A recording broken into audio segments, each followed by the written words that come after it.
What's going on, everybody? Brezzy43 here. I am back with our next video, and we have some exciting news today. Series 10 has been announced. The rule set and the Pokemon that are going to be legal have been announced, and I'm super excited to talk with you all about it. Side note here first, I'm going to try this configuration today and see how it goes.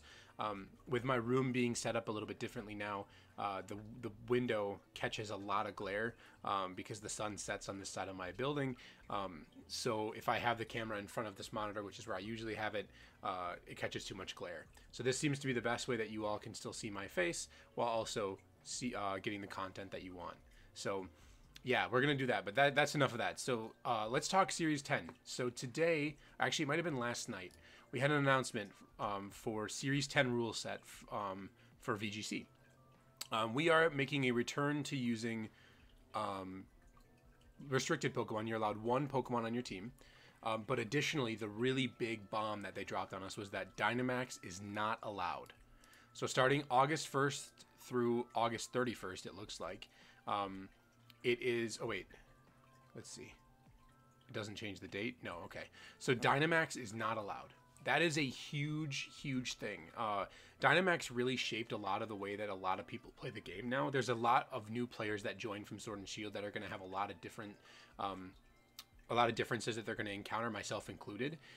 Even though I did start playing in Pokemon Sword and Shield, I have followed and played Pokemon in the past, so I'm familiar with a lot of the mechanics that were around before Dynamax.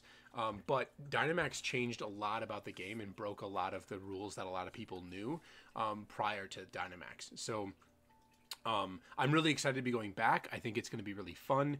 It's going to change a lot of the metagame. There's a lot of Pokemon that just haven't been able to work very well inside of Dynamax, or have just been on the cusp and haven't quite been able to push over due to the fact that Dynamax existed. Additionally, on the other side of the coin, there are a handful of Pokemon, like my favorite Lapras, that only are viable because of Dynamax, or get a significant boost. Only viable really only applies to Lapras and maybe some other Pokemon like that that really just didn't see any utility or usage at all outside of Dynamax. But there's other Pokemon that got a huge substantial buff from Dynamax. And so with the removal of Dynamax, those Pokemon go back to being where they were beforehand and potentially even weaker, while others either maintain how powerful they are or get a lot stronger. So I want to do a couple of videos on this, but I don't want them to be I don't want to compile it all into one video. So I think breaking it up into a couple will keep the videos shorter. And I thought a fun place to start, a really easy place to start, would be to re-rank the restricted Pokemon in a non-Dynamax format. So if you all remember, I had done this for Dynamax. It's one of my previous videos. You should check that out. But Dynamax is going to change a lot of the game, period. The removal of Dynamax is going to significantly decrease the power level of some of these restricted Pokemon, and is going to significantly increase the power level of some other ones. So just to recap really quick, I'll grab him right away. Zacian is the S tier. There will be other Pokemon up here with him, in my opinion, but Zacian defines the metagame, in my opinion. This Pokemon is absurd, very, very powerful. Gets a substantial buff, in my opinion. Or actually, it's weird because Zacian itself doesn't really get buffed from Dynamax being removed, but the partner Pokemon around Zacian might be buffed and in turn buff Zacian. So that's something to think about. Zacian, really appreciates having Fake Out next to it, and Fake Out gets a substantial buff. It goes back to being one of the best things that you can use on a support Pokemon in VGC, because Dynamax removed if you Dynamaxed a Pokemon, it couldn't be flinched. So Fake Out being really good again could potentially buff Zacian, allow it to go for Swords Dances more easily, whatever. But I still think Zacian's going to be one of the best Pokemon in the metagame, if not the best restricted. The A tier is going to be things that are very powerful on their own, but just not quite there in S tier. So we'll talk more about that, but that's how I'm going to rank the A tiers. The B tiers are going to be like solid options. They're not going to be meta defining, but I wouldn't think that it was weird if I saw you using that Pokemon. C tier is going to be things that you could make an argument for, that maybe has something strong that it can do, but ultimately just in general it's got more weaknesses than strengths. And D tier is going to be like unplayable. Like, I don't think you should use this Pokemon in the slightest. Okay, so that's how we're going to break this down here really quick. So let's go ahead and start. We got Zacian in S tier, like I said. Calyrexes. I think both Calyrexes are going to go into the S tier. I think these Pokemon are insane. I think that Calyrex Ice can set its own Trick Room. It still gets a spread move in Glacial Lance, which is huge. It still gets close combat, high horsepower, protect, whatever you want to run for coverage. But the fact that this thing can set its own Trick Room, is still slow enough, and gets a spread move is phenomenal. I have experience with this thing in the Dynamax format, and I brought it on a Sun team. And it was pretty common to just bring this thing in the back and not Dynamax it, because Glacial Lance is just so strong. So I think this thing's going to be a menace as well. It's going to be still super strong. The nice part, the one thing that does keep it in check a little bit, is that some Pokemon like Incineroar will actually be able to offensively pressure Calyrex Ice a lot more reliably, because it won't have to take 130 base power ground move or whatever. So I definitely think that Calyrex is still phenomenal, and same with Calyrex Ghost. Not much really changed here. This Pokemon is still very, very good. I think that it suffers a little bit from the same thing as Calyrex Ice, in that in a non-Dynamax metagame, I think these two get offensively pressured a little bit too hard by some of the things before that used to only check them. Again, an example is Incineroar. Calyrex Shadow can't really do anything to Incineroar, and is going to take a lot of damage from Darkest Lariat or Snarl or what have you. So I think that there's other checks to these things as well too, right? Like, now that you don't have Dynamax, you don't get the doubled HP. This thing's not going to appreciate Shadow Sneaks from things. It's not going to appreciate Sucker Punches. Same with Calyrex. Excuse me. Strong, fast, flying type or fire types are going to be really, really good against Calyrex. These two are still phenomenal in my opinion, so I think they still deserve S tier. They may be on the bottom half of S tier, top half of A tier.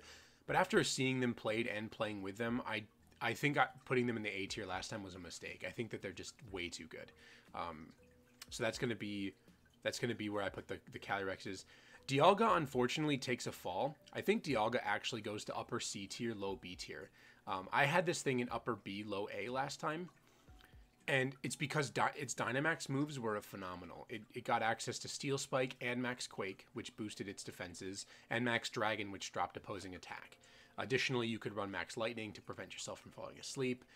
You could run Trick Room. This thing had options. And if I saw this on a team, I would think, okay, I get why you're running it. It's a cool Pokemon. It does some things reasonably well. But ultimately, I just don't think it's good enough to warrant a restricted slot. It might be unfair to put this thing in C tier. We'll see how the rest of the C tier shakes out. I may revisit and bring it up to B tier. But for now, Dialga's down here. Eternatus. Well, Eternatus, in my opinion, is D tier. I just don't think that this thing does enough in the metagame against the popular threats that to warrant your restricted slot. I think that it's too slow, or excuse me, not too slow. The typing's weird. Poison Dragon's like a really cool type, but it's not.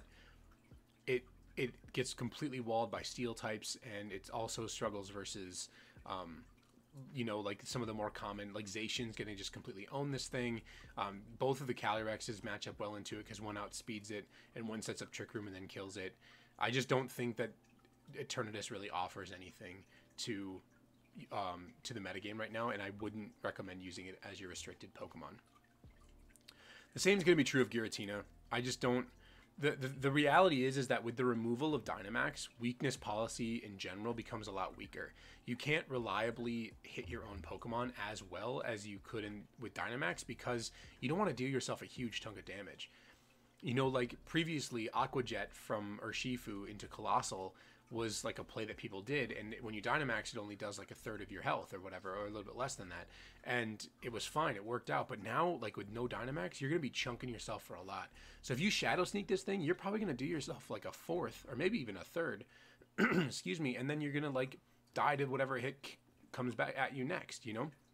So Giratina to me is a little bit weaker, and towards the bottom end here, maybe C tier depending on how the rest of the C tier shakes out. Okay, so Groudon. I had Groudon in the S tier. I actually think that Groudon falls to A, and the reason why is that I think Groudon's teammates suffer immensely from losing Dynamax. Charizard and Venusaur, Venusaur specifically, loses a lot from from the removal of Dynamax. You can still go for fast sleep powders and strong grass attacks, but you don't get the residual damage. You don't get the added bulk. And so for that, Groudon teams in general are going to probably reshape themselves a little bit. And so Groudon, in my opinion, falls from S to A.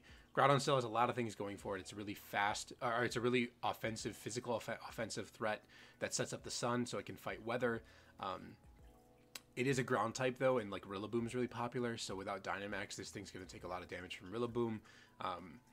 And I also just feel like it's just the whole team of Sun was like a Dynamax team, right? So with the removal of Dynamax, I just don't foresee Groudon having a ton of usage. It probably still will see play, and I wouldn't be surprised that it would still be good. I just don't think it warrants the S tier. Okay, Ho-Oh. Ho-Oh, in my opinion, actually probably got buffed from the removal of Dynamax. I don't think it's a C tier anymore. I think it's a solid B tier. It could even be low A, depending on how what remains popular in the metagame. But the reality is, if we take a look at this thing's stats, let's take a look quick.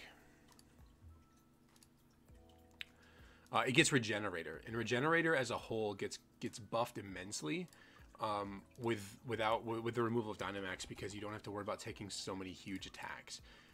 So you get Regenerator as your hidden ability, and you have really good stats. 106 HP is very good. 90 defense is nothing to scoff at. 154 Spadef is phenomenal, and you have reasonable attacks as well.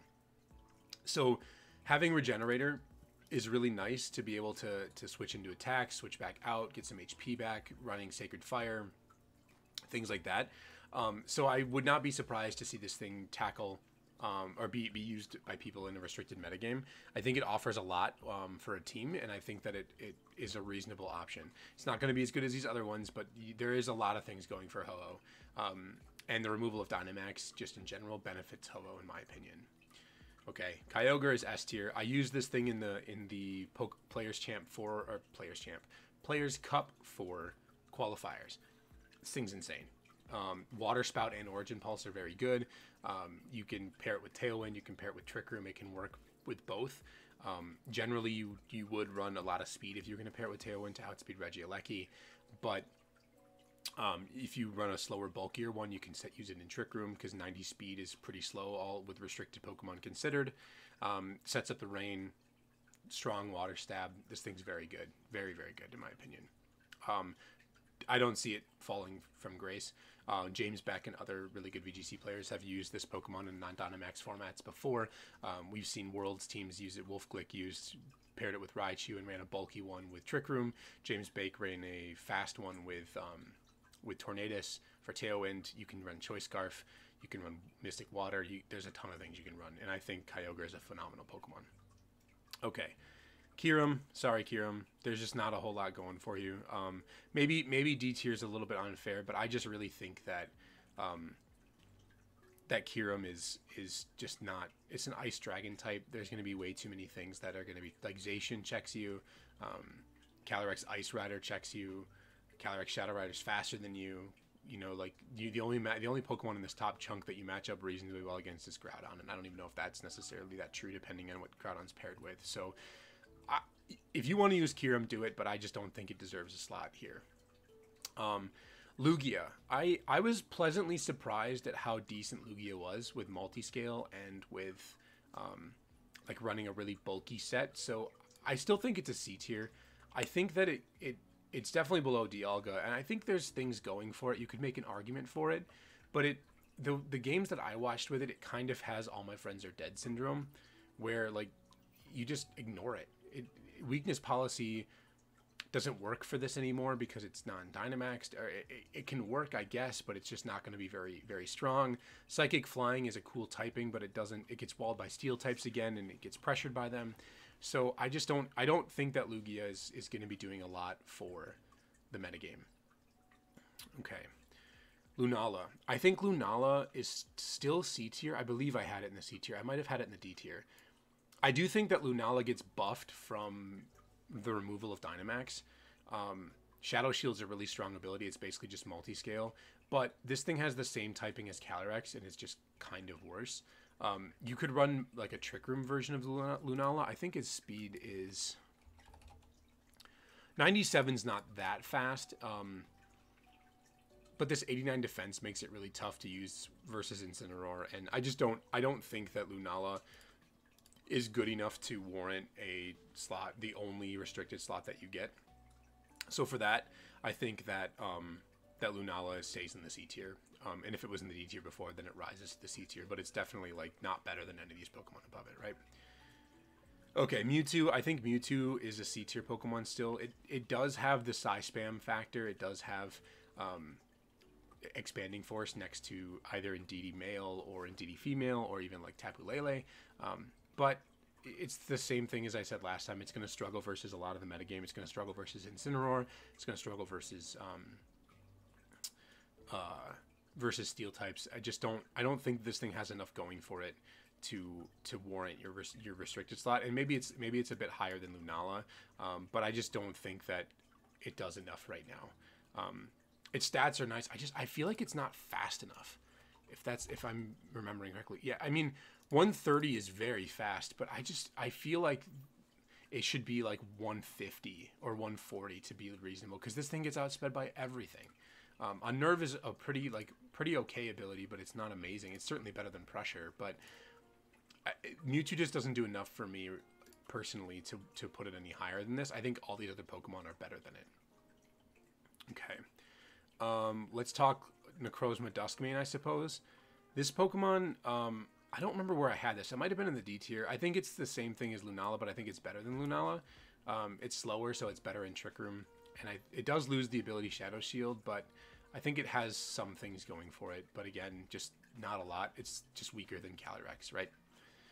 Okay, Necrozma Duskmane. This thing actually suffered a hit from the removal of Dynamax.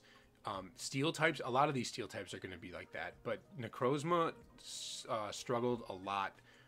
I think it was A tier, and now I think it's low B. I think it is better than Dialga for the purpose of being slower and being able to set up its own Trick Room. And Dialga can do the same thing, but Necrozma has a phenomenal ability that's basically Solid Rock, which is what Rhyperior has, and it has fewer weaknesses than Rhyperior. So this thing only takes 75% from super effective attacks, or not 75%, excuse me. It gets reduced by 1 stage.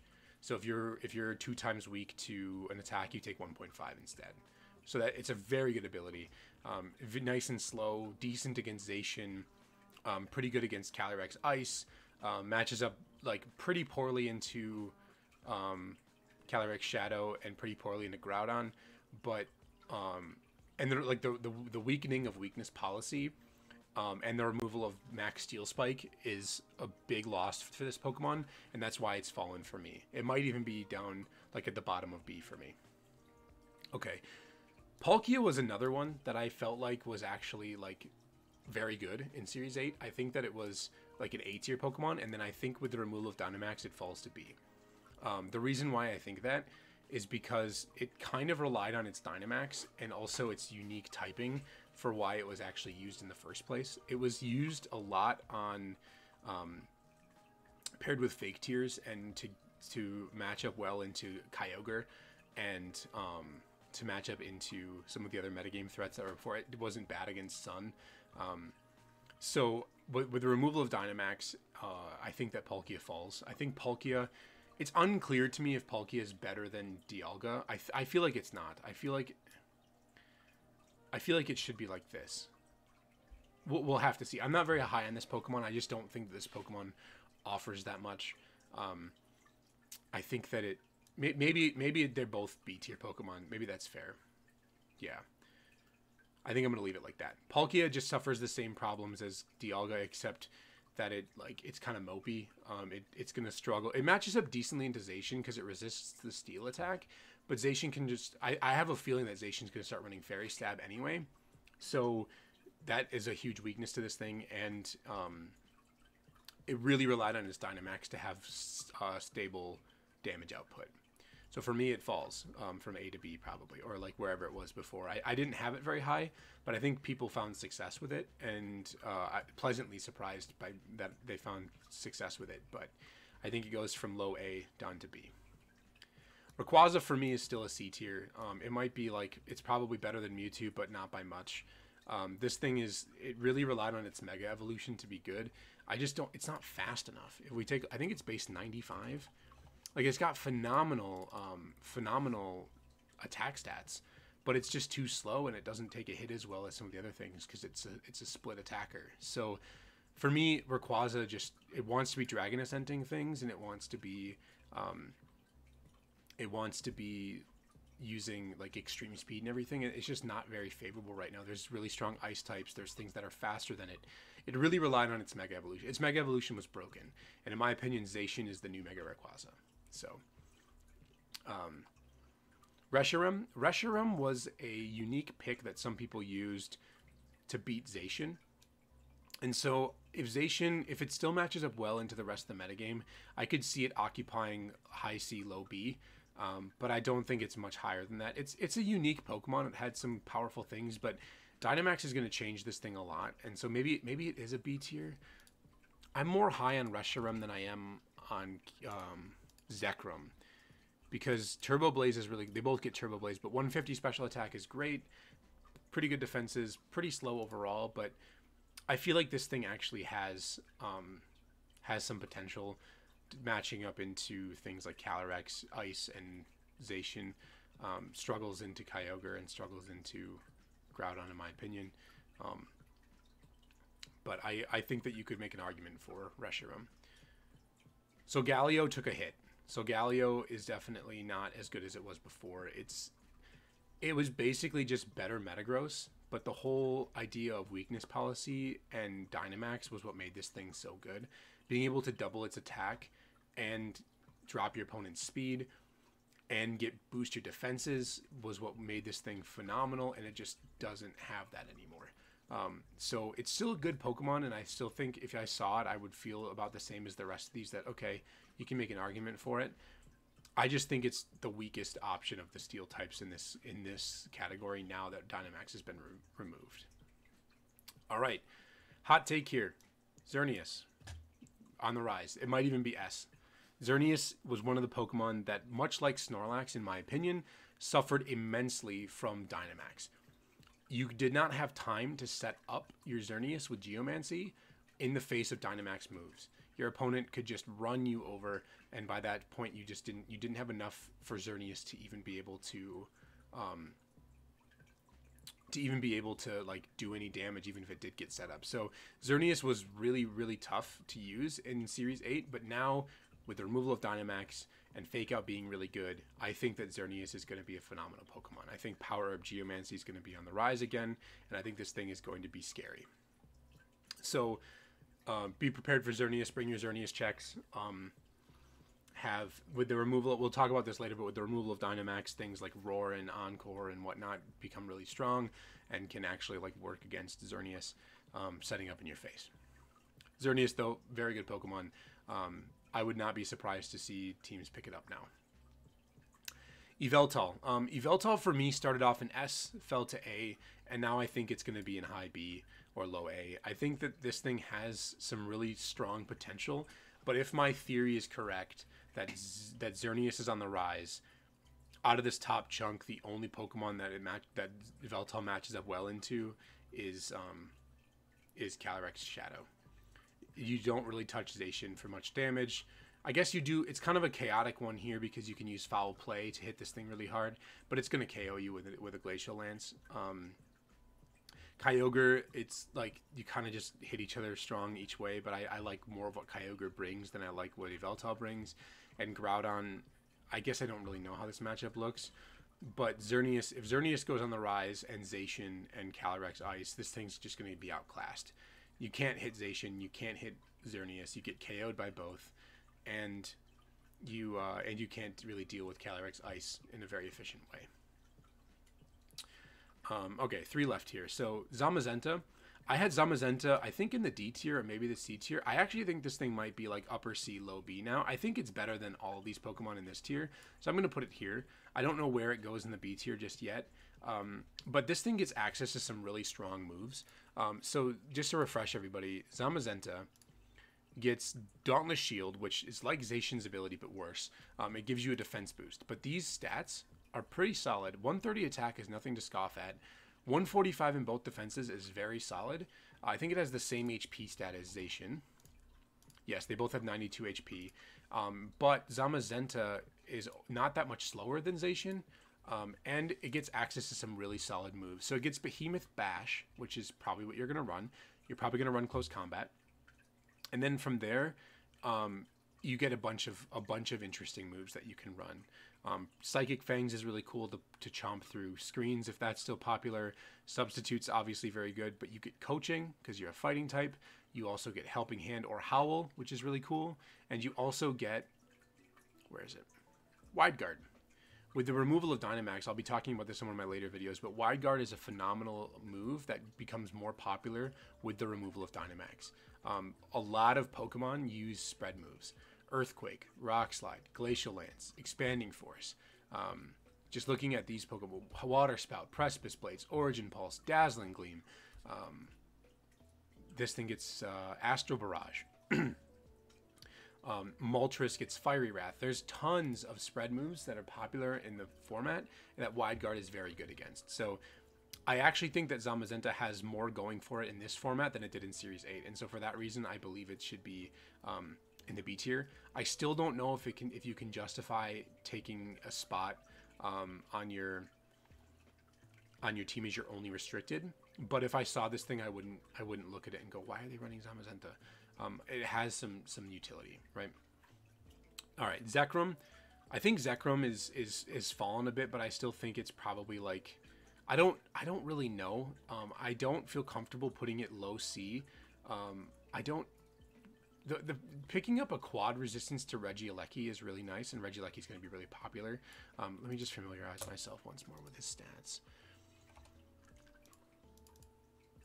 Physical attacker. Pretty slow. The thing that I remember most about this thing is that people often ran it special, actually, with Rising Voltage, and they ran Weakness Policy. Well, with the removal of Dynamax, you don't have a way to stop the electric terrain. You can't reliably train and kiss yourself. And I just think that this Pokemon's one of the ones that suffers a bit more. I just don't know. It's probably in the B tier still, just because I think it has more going for it than any of these Pokemon, but just probably not more than these. I actually think that Zamazenta might be better than Solgaleo, and maybe even better than Palkia. I don't know. The B tier here in the middle kind of blurs together for me. And then what's his name? Ground Dragon type. I'm blanking.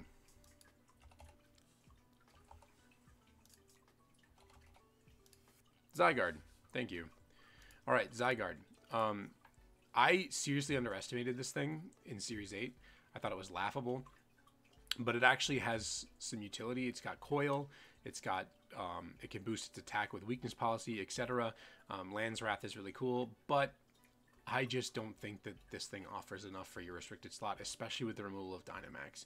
You struggle a lot against a lot of things. Let's just look at the stats here. So, very good physical defense, very awful special defense. I guess I shouldn't say awful, but for a restricted Pokemon, it just doesn't get enough for me, in my opinion. Your attack stat's only 100. Your speed stat actually goes down once you hit the complete. You do get a huge HP stat, but with the removal of Weakness Policy, I just don't think that this thing does enough for your team anymore. I just don't. I don't believe that it's worth the spot to run. I do think it's better than these other Pokemon, so maybe not better than Lugia. I don't actually know where it all shakes out here. I can't. Okay, but Zygarde, I just don't think it offers enough for your team, right? But I think I'm pretty confident with this list. Maybe some things will rise to A as we keep going, and maybe we'll revisit this at a later date, and we'll take a look and see what changes have happened. Did any of my B tier rise to A? Did any of my B tier fall to C? Did any of my C tier rise to B, etc.? But I think that if you wanted to build a highly competitive team, I think starting with one of these 6 restricted at the top would be the place to go. If you can answer Zacian and run Xerneas. Xerneas matches up very well into all of these Pokemon, with the exception of maybe Groudon, but Actually, not even anymore, because Groudon's not a fire type anymore. So Xerneas, very good against Kyogre. Well, I shouldn't say very good. If you can set up Xerneas, it's good against Kyogre. But non-setup, Kyogre offensively threatens Xerneas quite a bit. Calyrex Shadow, same thing. If you can set up safely, then you are in great shape. But if you can't, then it can pressure you offensively. I think that Xerneas can do pretty well into Calyrex, especially since one of Xerneas' most common partners is Incineroar. And then you have to answer Zacian. Zacian's the only thing checking Xerneas right now. Kyogre, if you can build a cool team around Sun now that Dynamax is gone, I think that Kyogre, or excuse me, I said Kyogre, I meant to say Groudon. Groudon has some things going for it still. It's still a very strong attacker, and ground type is a very good offensive type, especially when you pair it with Rock Slide or Fire Punch or whatever you want to run for your coverage. Kyogre's amazing, Calyrexes are great, and Zacian's great. So my first teams that I've already been thinking about some teams here, my first couple of teams are going to be built around a couple of these Pokemon. So I'm definitely excited for Series 10, and I'm excited to try some non-Dynamax. Let me know what you think of my tier list in the comment section below. If you don't agree with anything, let me know what your thoughts are and why you think something's better or worse than what I have it. If I didn't talk about something specific about a Pokemon, let me know. But also, let me know what restricted Pokemon you're looking to use in Series 10. I'm always interested to hear what teams people are brewing up. So, thank you all so much for watching. I hope you enjoyed it. I talked a little quickly tonight, so I'm sorry if that threw anybody off here. I just didn't want to have a super long video. So, yeah, without further ado, I will cut it off here, and you all have a fantastic night, and I'll catch you in the next video.